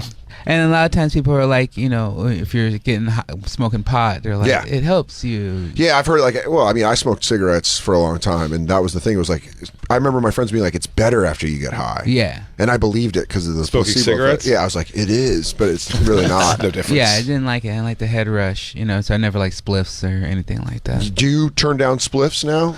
Now, yeah, because I have weed, and that's great. Yeah, but I'm saying, even if I kind of like when someone as a former cigarette smoker, when someone has a spliff, I'll be like, I'll fucking get into it a little bit. I like that. Small, we like call I'm that. being a little naughtier with my weed. Like, The tickle's back. Hey, old friend. I'm getting a rush. I'm like, So you never, it was one cigarette, and then you're like, fuck this. I'm never smoking. Never. But you What smoke kind of weed. cigarette was it? Was it a menthol cigarette? My first that sounded more racial. My first was a menthol cigarette. Your first one? Mine was a Yeah, Marlboro it was Light. very harsh. Yeah, I think it was a Marlboro. Marlboro? Yeah. I think Marlboros are usually the first cigarettes for a lot of kids. Oh yeah, Christine with Marlboro Red. You just dig right into the harshest cigarette. That's too much. You went Cowboy Killer? That's what my dad smoked. So Yeah, that's where me I was too. stealing them from. In that case, mine was a Merit. A Merit Yeah. cigarette. Mine was my stepfather's full strength Newport. It is funny again. My parents from a time where it's even I now make the menthol cigarettes being a black thing joke. Yeah. It's a great thing that everyone gets, but I'll tell you, my father smoked Cools. My mom smoked Cools Filter Kings, and my stepfather smoked Newport. Yeah, Newports. You want to know a real underappreciated menthol cigarette? Salem's. They're out That's there. when I started smoking. That's when I started smoking. My friend would steal cigarettes from his mom and his stepdad before the bus stop in 7th grade, and it was always a Marlboro Light and a Salem Light, and you had to fucking pick which one. And if you got the Marlboro, you're like, yeah, you don't have to smoke fucking glass. That's where I won that comedy contest. Salem Cigarettes sponsored years ago, Salem Orb contest, and when I won, they sent me a case. Yeah. Of cartons of Salem lights, and the box was so cool. It was so cool. The box opened sideways. Oh, it was the sliding out? The slide out box. And I'd never smoked cigarettes before. I tried Newport when I was younger. Yeah. And I never smoked as an adult. And at like 22 years old or something. Is when you I forget that you started smoking. My girlfriend and me broke up. I was like, I want to look cool hanging outside of comedy clubs. I don't perform anywhere really, or get up very much, so I'm going to sit outside the comics and be cool and smoke to look cool. In the beginning, it's hard to think that I was smoking. I was actively smoking to make sure that I had to get a few in, you know? It's like I was practicing that's what drinking for. is. Well, I was practicing for it, and then it becomes a time where you have to stop yourself from just chaining it nonstop. Yeah. But there was a time where I was like, all right, 4 exits from here. I'll smoke another cigarette. And that's what'll get me. So that was into your the training. Yeah. Ron, how old were you when you started smoking weed? I was 16. You were 16. Did you do training? Because that's what weed is, the thing you need to train on. It's the thing that you like smoke and you're like, you get too high and you're like, I can do that better next time. No, the first time I smoked, I went to my friend's trailer, and they had a little wizard bong, and then they had a bunch of red vines, which became very delicious, and then like whatever show we were watching was the best show I'd ever seen. So then the next day I was like, yeah, I want to do that again. Yeah. I remember Pizza Hut. The first time I got really, really high when I was a teenager, I went home and all I wanted was a Pizza Hut pizza at like 10 in the morning. And my mom's boyfriend was like, why are you pushing this? And I was like, come on, let's get a fucking pizza. I want a Bigfoot. But it was. I was hoping the guy fucking my mom wasn't a pussy. I don't know. Maybe thought I could respect you as a man, but I guess I can if you won't do 10 a.m. pizza from Pizza Hut. Yeah, that seems like a thing that your mom's boyfriend would be down with. That's an alley-oop. Yeah. I'm fucking setting him up. I want him to be like, huh? And next time, what an easy way to make him the cool guy. I mean, dude, I was handing Joe a pass to be the fucking... Yeah, if I was fucking your mom and you were like, let's get half a pizza and play Sega Genesis, I'd be like, I'm never leaving this place. You go, hey, kid, do you want my last name? I feel a kinship with him. I'm going to adopt him.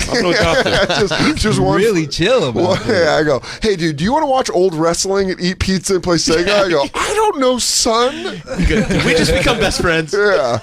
Oh, my God. Am I banging your mom too loud? You let me know. No, you do you. Great. I had the opposite of that. I had a guy that's like, children should be seen and not heard. You're like, I am 16. I didn't smoke any weed when I was young at all. When was the first time you got high? First time I smoked weed, I was probably 18 or so. Okay, that's not. But wow, but not even that. But I also didn't. I didn't. Everything the first time I try it doesn't really do very much for me.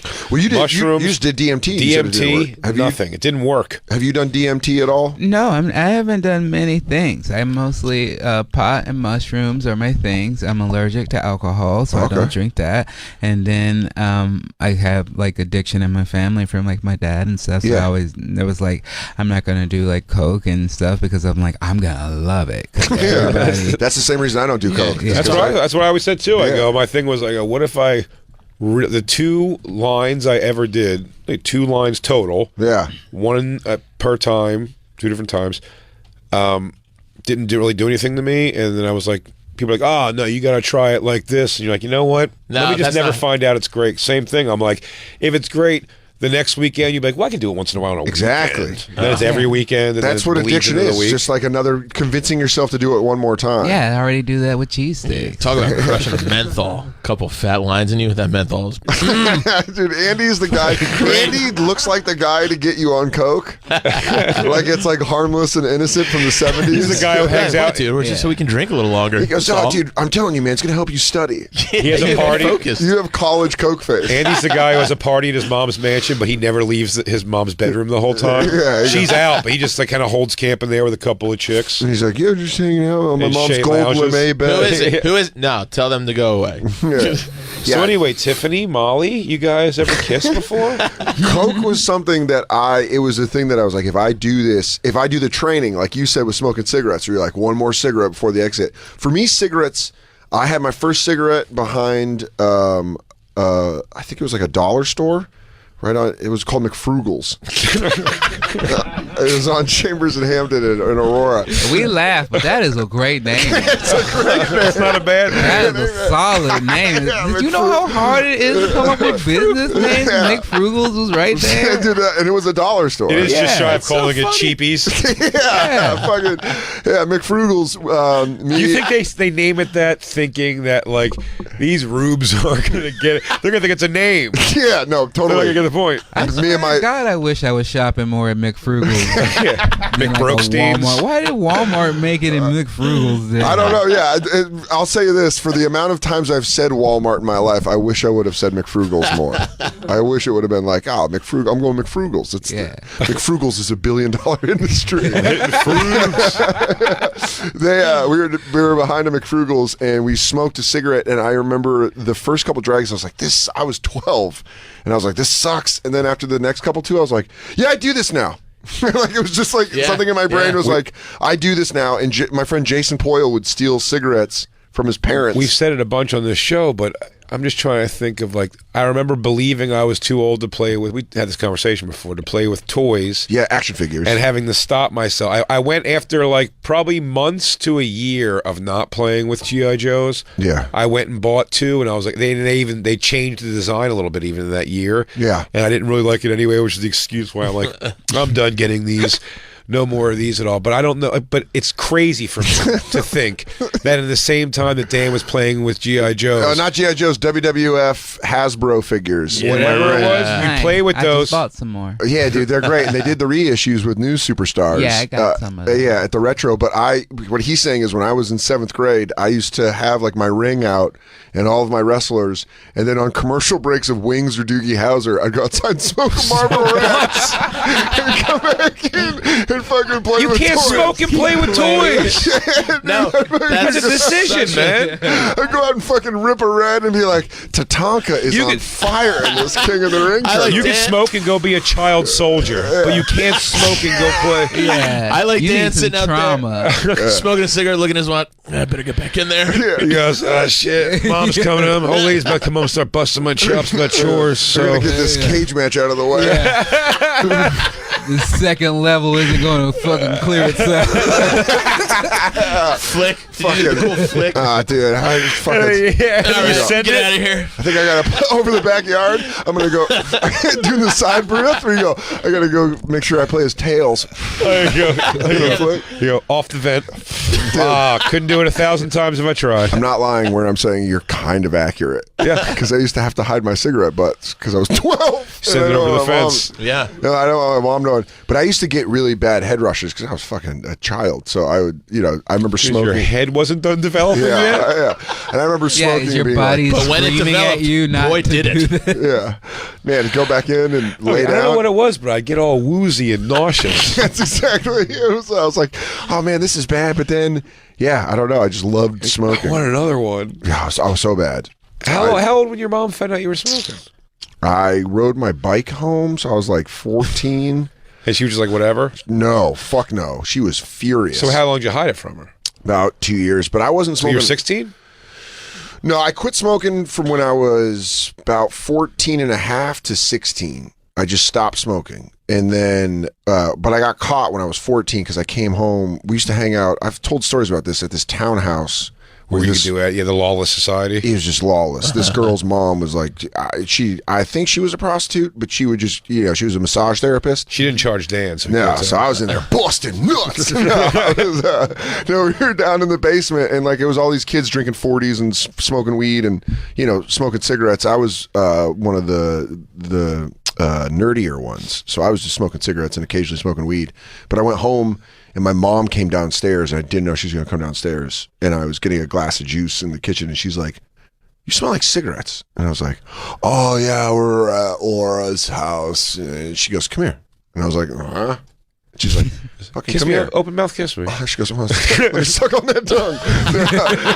she goes, Get over here. Open mouth kiss me. She goes, breathe into my mouth. And I was like, fuck. And I did where I breathed in. I was like, she goes, breathe out. And I Just keep sucking in. And she was like, you were smoking cigarettes. And then she woke up her boyfriend Joe, who was clearly drunk, and he was just like, he escalated the whole thing. He's like, you fucking disrespect your mom like that. And I'm like, oh, this fucking guy. So then they went to bed and I smoked weed to calm down. I went in the backyard and fucking had a fucking little tin bowl. I didn't have a house at all where I could. My parents smoked. My mom and step-pop smoked, but I could. Did you have a household that was permissive? Oh, no. But I mean, it seems like you either gotta be like really poor or well off in a way where you could be unsupervised. Yeah. And my mom and I and my family, we were right on that bubble. We didn't live like in a ghetto, but we were real close to it.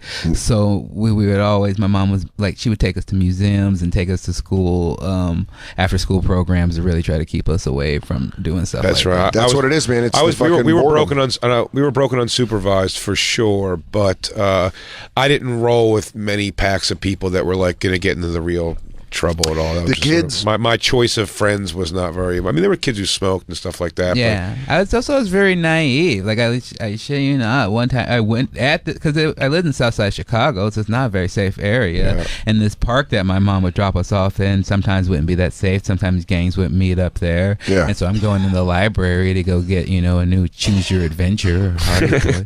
And then there's like a gang having a meeting in there. In the library? In the library, which is not, which is like, get your shit together. I mean, also though, it's pretty resourceful. It's a smart move because nobody can yell out, nobody can blurt out. You have to stay quiet. Dude, that is a way. That's almost a way to bring order. Where like the gang member that thought of that, it was ahead of the curve. He goes, guys, I've looked into it. If we don't bring weapons, we can meet at the library. It's great though. If you see him like yell whispering though, like, God damn it, Rashawn. He goes, it's just in the middle of a reading room, going, rep your set. Rep your set. And the guy's like, I agree. He goes, that's what they were like. That's fucking crazy. And they were like, I interrupted their meeting, I guess, and they asked me, they were like, what set do you claim? I didn't even. In a library? In the library. For a periodical. Yeah. And I have my card somewhere. Encyclopedia. Well, I told him Sega because I thought it was a console war thing. What kind of console war? That's great. Odyssey. What set you rep? He goes, Jaguar. Coleco. This guy's hard. ColecoVision. Yeah, there you go. I don't want this guy coming sideways at me. This guy's fucking nuts. Dude, that is hilarious to walk into the library, but the moment, what's the realization where you walk in and you're like, what's this? Oh my God, this is a gang having a meeting. Yeah, I mean, I'm really oblivious, so I'm just reaching for books, and then I'm like, oh, you guys don't seem like you got books, and you don't seem happy to be here, or that I'm here. Yeah. Just walking into one of those meetings, and you're like, oh, everyone's upset that I'm standing here right now. Mm-hmm. I am so sorry. Holy shit, dude. Were you a big kid? As a husky? Either, yeah. I mean, like, were you like? Did you get like taller, faster than anybody else? Or no, not taller, but definitely a chunky kid. Oh yeah, sure. I was. Well, you guys have both done an incredible job of getting in shape the last 2 years. I've done nowhere near as good as Ron. Thanks, man. Ron's done an unbelievable job. Jay, you've done a good job too. Andy, you still look like you sell coke in the 70s. It's not a bad problem. Dude, Andy, you have the kind of body where you could still, if you wear like silk shirts unbuttoned, even with like a little bit of a gut, it just makes sense. No one calls you fat. Right. You still crush hot ass too. You know what you are? Yeah, you just look like a rich guy on vacation. Yeah, you're international water sexy. Wow. You're always pink. Guys are terrible motivators. Yeah, dude, what are you? I'm saying. No need to lose that weight then, I guess. Dude, dive into that cookie cake, you son of a bitch. Go get yourself some young trim. Get a real bright gold necklace and a nice soft silk shirt to unbutton. What's the secret? Should we take our last break and then we'll come back and ride this out with our guest Ron Funches hanging out with us. Everybody, his new special Giggle Fit premieres January 4th at 11 p.m. Eastern and Pacific as part of Stand Up Month on Comedy Central. Merkface hanging out with us too. Raw Report, all his shit. We'll be right back. It's Bonfire. Bears. When's the last time you gave the perfect gift? That is what our friends at Bowl & Branch specialize in. Their sheets are meticulously crafted so you can sleep better and wake up happier. This year, you can give the gift of a great night's sleep to everyone on your list with a brand new set of Bowl & Branch sheets. Because they sell directly to you, there are no middleman markups. Wow, I underestimated that sentence. You underestimated? You get the world's most comfortable luxury sheets, half the cost, twice the quality. Hundreds of thousands of Americans. But more important than that number. 3 former U.S. presidents. Three former U.S. presidents. Guess what? One of them just went in the dirt. R.I.P. H.W. H.W. Bush. By the way, those Bowl & Branch sheets up for auction. Yeah, you can buy them. They are pretty pricey. Put it on C-SPAN too. They're going to be putting them up there. Love the Bowl & Branch sheets. No trip to the store. I just jump right back into the commercial. Everything arrives beautifully packaged in a signature Bowl & Branch gift box. So you can try them risk-free for a month, which is pretty awesome, and get $50 off your first set plus free shipping at bowlandbranch.com. Promo code Bonfire. Buddy, the gift box is pretty ooh la la. Ooh, is it now? Yeah, it is. It's really actually looks like you've done something great. I mean, you did. Yeah, you bought some good sheets. But I'm saying the box really looks like you. Like you did an extra little thing. Well, that's $50 off plus free shipping. Bowlandbranch.com. Promo code Bonfire. Bowlandbranch.com. Promo code Bonfire. Spelled B-O-L-L and branch.com. Promo code Bonfire. I said it angry like you said it. I didn't say it angry. Bonfire. Hey, can we talk? Yeah. Can I talk to you real quick? Yeah. What do you got? What's going on? I don't know, man. I think I have a case of the Wednesdays. All right, get it, buddy. Let's go back and finish the show. Okay, let's finish And now, this. back to the Bonfire with Big J. Oakerson and Dan Soder. What's up with you? Yeah, everybody. What's up with you? It's Bonfire, Comedy Central Radio, Sirius XM 95. Big J. Oakerson, Dan Soder, hanging out. Merkface. Yo. Have the OG crew hanging out today. Joining us also, Ron Funches, the hilarious Ron Funches. His new special Giggle Fit premiering January 4th at 11 p.m. Eastern and Pacific as part of Stand Up Month on Comedy Central. Hell yeah, and it's check out the premiere because as people who have done Comedy Central Presents, that's the kind of the longer version you get to see first. So DVR, if you don't watch it, DVR it. That 11 p.m. premiere on January 4th. Yeah. Ron's fucking hilarious, so make sure you check it out. Also, quick shout out to Eric O'Neill. He made an awesome drawing of the bonfire with all the crew members' logs. I left it in my backpack at home. Show Fiore his thing. He's not on it. Oh, dude. Why would you make me do that? Why would you rub that in, Why would you make me do that? Jesus. Why the fuck would you make me do that? Blow the bell Why would before the you end of make the show. me do that? Andy, I'm so sorry about that. Guy comes in to Andy, I'm celebrate my sorry. birthday. Andy, I'm sorry. I just want to returning a Nick Apollo text here. Oh, cool. Yeah, that's where you want to go. Smack. Thank you for your support, Dan. I asked Ron on the break whose football team was Bears, Chicago Bears. That Khalil Mack trade. Unbelievable. Yeah. Big deal. I think the Bears they're a playoff team this year. I'm really hopeful that we can beat the Rams this week. Me too. And I'm a 49ers fan. I would put money on it if I knew how to. I don't know how. I don't know. I've done it before, but if someone could reach out to me. You need bookies that can contact you. He goes, they just tell you all these crazy things. He goes, I just take a 35% cut. Yeah, Ron goes, that's sensible. Yeah, I don't know. I don't know anything about it. That's standard. Yeah, he goes, well, basically what happens is you give me $50, but you're only betting 25 of it. So if you want to bet 50, you give me $100. Sounds like Square Biz. He goes, this is how those casinos are so rich. Checks out. Mm-hmm. Yeah, betting gets a slippery slope. Have you ever watched someone get too into sports betting? Because it's I've watched a lot of friends get too into it, but I've also very uncomfortable. I've never seen. I've never myself collected money from a bookie. One of the like an actual bookie. I've never ever. I've had a friend become and then not become a bookie. Wait, what? Because he couldn't keep up. Ran out of money. Yeah, really, dude. I mean, I watched this guy lose his hair over games. Dude, the man, I was with a buddy at a bar when RG3 was at Baylor. And we're at a bar watching his bowl game with, like, it's RG3's Heisman season. He's at Baylor, and my buddy's super into the game, and he's from Colorado. I'm like, why the fuck do you care about this Baylor game? He's like, I have $5,000 on it. And you're like, what the fuck? And he's like, yeah, I took the spread. We're at this bar. I'm like, you put $5,000 on this fucking, he's not a rich guy. I'm like, why are you doing this? He's like, oh, no, I'm into it now. I'm in deep. Like, I'm betting a lot. And you're like, $5,000. on a fucking football game. We had a guy. That's crazy. A girl. That's crazy. I want to do that. You want to do that? Makes I like the it. game This is getting so Ron. much better. This gets Ron geeked up. He's like, Yeah. "Fuck yeah!" He goes, "What's your buddy's number?" My buddy Little J, his ex-girlfriend's stepfather, looked like Kenny Rogers and worked for a bookie or was a bookie. I don't remember. But whatever it is, all of our buddies, not me, because I didn't really gamble like that at all, but they all got way into it. I'm talking about like having the pawn shit, sell stuff. Crazy. Yeah. Sometimes have a ton of money, like buy a used car. With, we're teenagers, so you'd buy a used car with a couple grand you won one week, and then the next week you'd go buy a system to put in it, a sound system, and the next week you have to sell the sound system. I mean, I'm no exaggeration.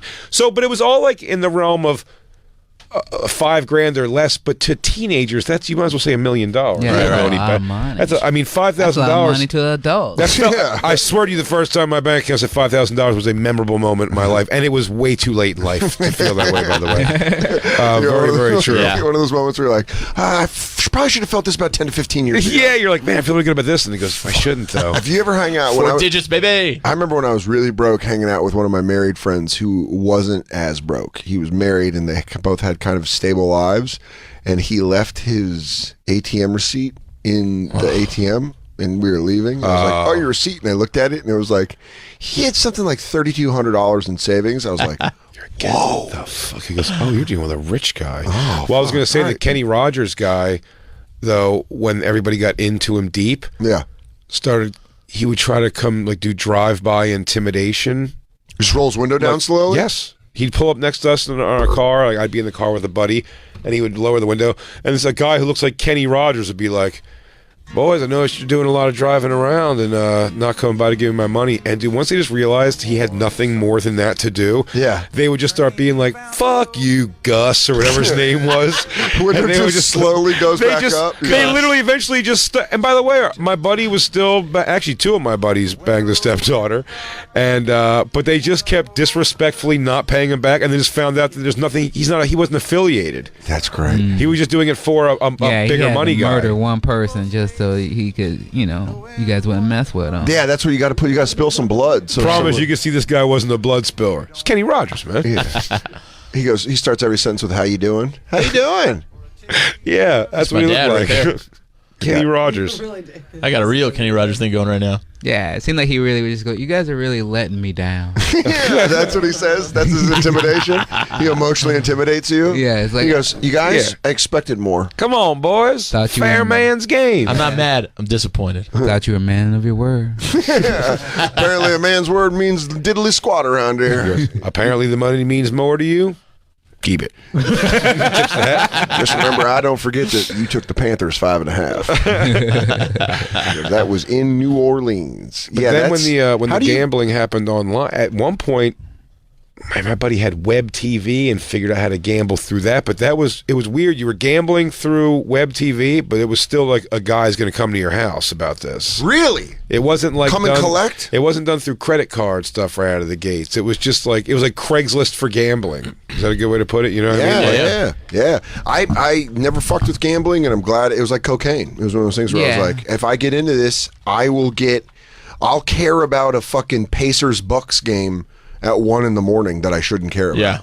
I've never gambled money that would change my life ever. No. I think I definitely have told that story of that guy whose couch I lived on when I moved to Hoboken. Was a buddy of mine, and he worked on Wall Street, and he gambled in a way that was like very Wall Streety, because I knew him in college, and he was like, "You could just stay on my couch in Hoboken," and I would watch him. It was the Florida-Ohio State National Championship game.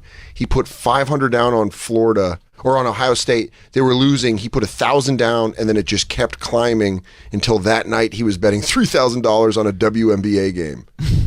And I was like, that's crazy that he's just like, I got to make it back. I got to make it back. And it was all in one night. When I came home, I went out to do like open mics, and I came back, and he's like, I'm fucked. The Bucks fucking lost, and like all this shit happened. Sue Bird let me down. Yeah. He's like, do you understand? Rebecca Lobo went off. But it only feel like the juice only hits you if you don't have a lot of money, you need money, you gamble, and you win money. What I don't understand is high roller gambling, like Floyd Mayweather. Sort of like that. I don't understand the idea of. I've heard like Kumi, and I'm not like divulging. He talked about it on Legion of Skanks one time, but like something. And I'm making up the number, but it was something like astronomical to me. Like I lost about 17 grand. Gambling at the tables and so, and you're like, it's a blip on his radar, but it's also like, but the difference is if you won 17 grand there, it's like in your world, that's the difference between buying like an amazing used car or a decent new car. I think the action is still there. The action of the adrenaline of is it going to win? It just hurts a lot less. But if you can lose it, what's the? It just hurts a lot less. The adrenaline rush, I think, is still there. Do you gamble like at casinos? I never gamble. No, You've never played card games? I never understood it. I don't get it. To me, it's like if I want more money, I will like work. Yeah, you know, like yeah, for sure. Not put on the heels of like someone else's talent. Is an odd thing. No, it's on like luck. I was like, well, I mean, if anything life has proven to me, I don't really have a lucky route. So I'm gonna just go ahead and just try to work and get money. Yeah, and also being a big video game player, especially from a child, I was like, oh, I don't understand slot machines. You put a quarter in, it beeps, and you made something happens. I can play a video game. I know I'm gonna have fun. Yeah, and it's gonna be a great time. Why would I? It doesn't make sense. Interesting you say that. When I do any kind of lottery, like the scratch off lottery, I don't even understand when people just have like the give me a win for life, and it's just you just scratch it and see if you have 3 matching things. Like I've only ever done the bingo or the crossword puzzle one. So you want a game for my $2 to $5? Whatever. Like, I want to play a game. Like I want to sit there and go, oh, did I get it? Did I get bingo? What if they mixed gambling and video games? They have. They have a bit. What if I just made it up right now and you guys are lying? You got to build a time machine, motherfucker. You guys, if you want to get turn off the cameras. Turn off the goddamn cameras. I just invented something. You're trying to fucking undercut me. Jacob, what are you writing down? Are you writing down my video game gambling idea? Red Dead Redemption 2. Gambling. But it's gambling. Did you play Red Dead Redemption 2? Yeah. Do you like it? I love it. He doesn't like it. No, I get it. I get both sides of that. Well, is it too slow or what? Got turned right into Christine. Christine does the same thing. I'm saying this is a conversation. I know. People, if Ron's you don't agree saying with me, everybody, you can just disagree with me. Why does everybody always feel the need to gang up? I'm not ganging up on you, Jay. I'm not when you ganging disagree up on or when you don't like right something, there. you're so harsh that I think people are just excited to be able to. Christine does that, I don't think he did it on purpose, but Christine does to me constantly. Like, she'll be like, hey, do you like that song that I've told her I hate or something? Yeah. And they go, dude, that's honestly one of the best produced songs I've ever heard in my life. He goes, Jay thinks it's stupid. I wasn't doing that. Why are you doing that? I was trying to have a conversation because you dislike it, and I know Ron, I was asking Ron because Ron loves video games. He hates it. Want to get froyo, Ron? I go, do you want to start our own radio show about how great Red Dead Redemption 2 is? We could call it Saddle Buddies. RDR2? Yeah. This is uncomfortable for me.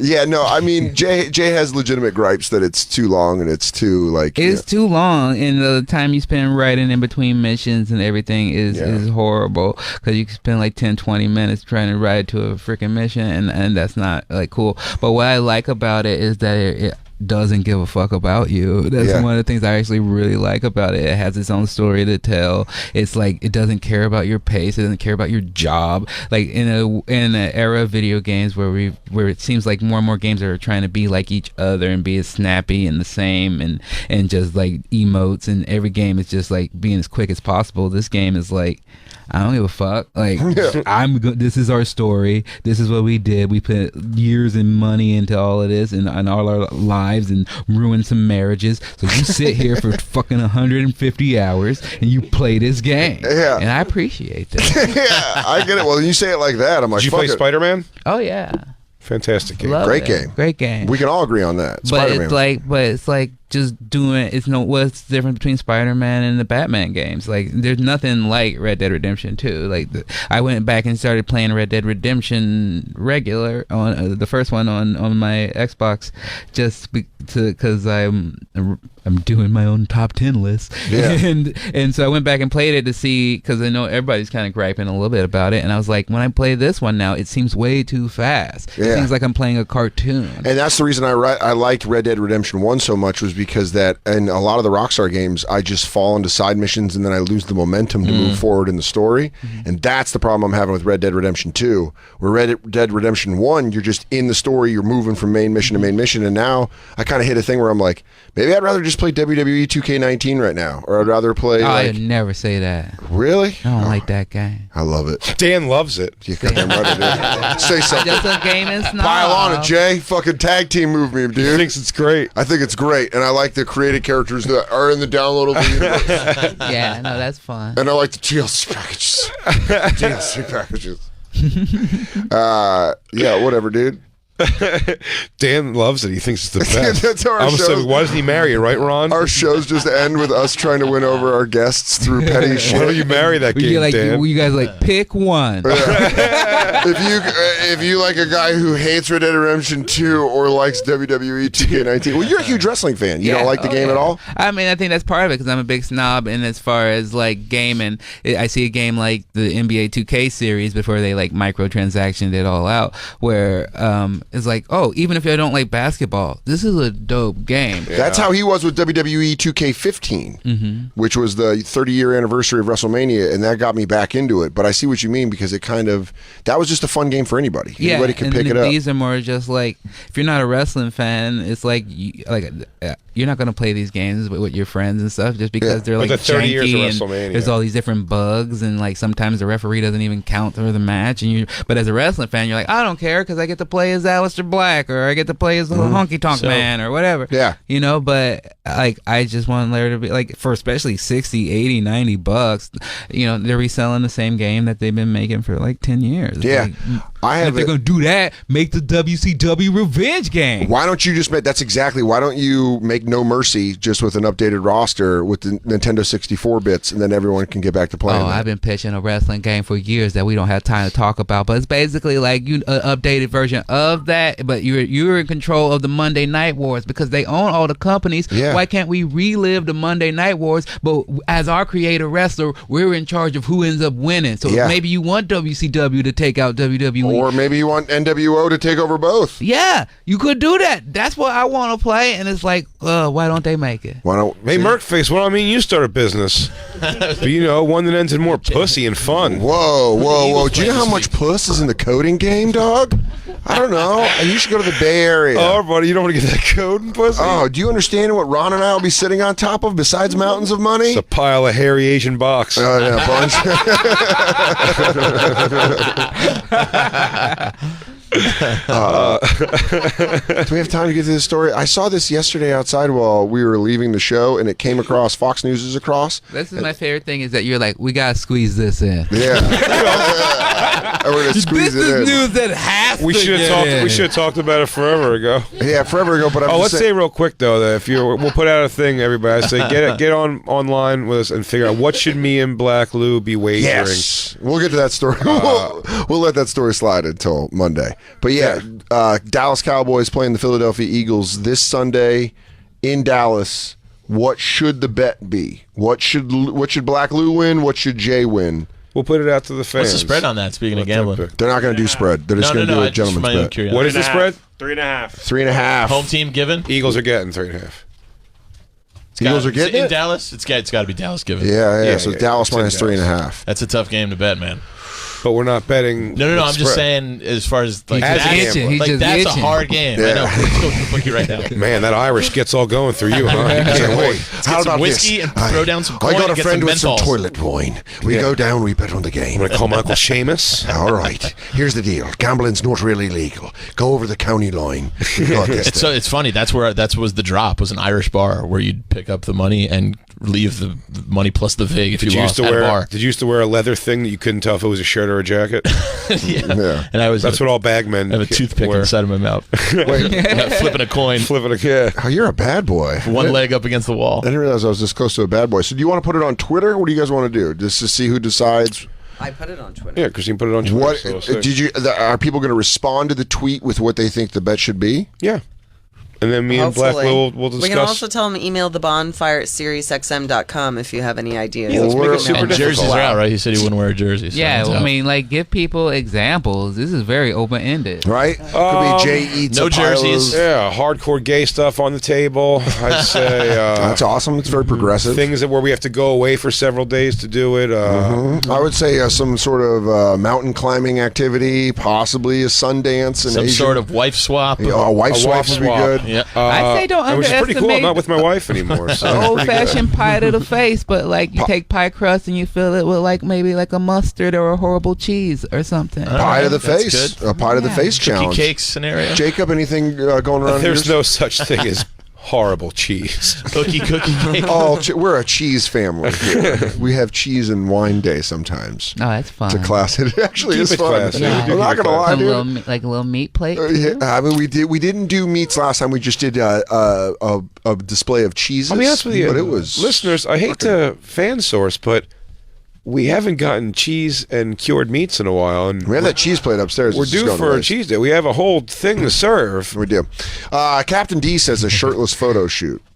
Nobody wins. Yeah, I'm not doing that. So that's out. Black Lou looks fantastic. He's losing weight. Getting in shape too. He's getting it together, man. Ron Funches, thank you so much for hanging out. Giggle Fit premiering January 4th at 11 p.m. Eastern and Pacific as part of Stand Up Month on Comedy Central. Make sure you check it out. It's our last live show of the week. It is. Merkface. Birthday, Jay. Yeah, happy thanks for birthday, having me. Jay. Thank you, guys. Merkface, thanks for coming in. Always a pleasure to come Dan home. Soder, not this weekend I'm off. Yeah, Comedy Cellar, New York City, Tuesday, December 11th, a rare headline at the Comedy Cellar Dan's going to be doing.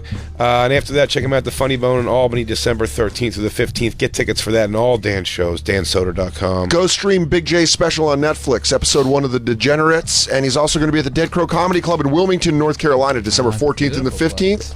Then Uncle Vinny's in Point Pleasant, New Jersey, December 20th through the 22nd. Get tickets at bigjcomedy.com. Follow us at the Bonfire SXM on Twitter, Instagram, Snapchat. The YouTube videos on.cc.com/bonfire YouTube. Go watch them, spread them around. Validate Lily and Corey's jobs. Lily and Corey, just go watch, and we will talk to you on Monday. I'll be back Wednesday. You'll be back. I'll be back Wednesday. Way to ruin Monday and Tuesday. Yeah, really. Everyone's going to hate it. No, it's not. They're all going to hate it now. You know what, guys? I just want to go home and play my WWE 2K19. I'm play with my guys, smoke a cigarette. I'm gonna go Bye, everybody. We'll catch you live next week. Enjoy the Lost Tapes tomorrow. Peace. Crackle, crackle. I'd love to go home and play with my guys and smoke.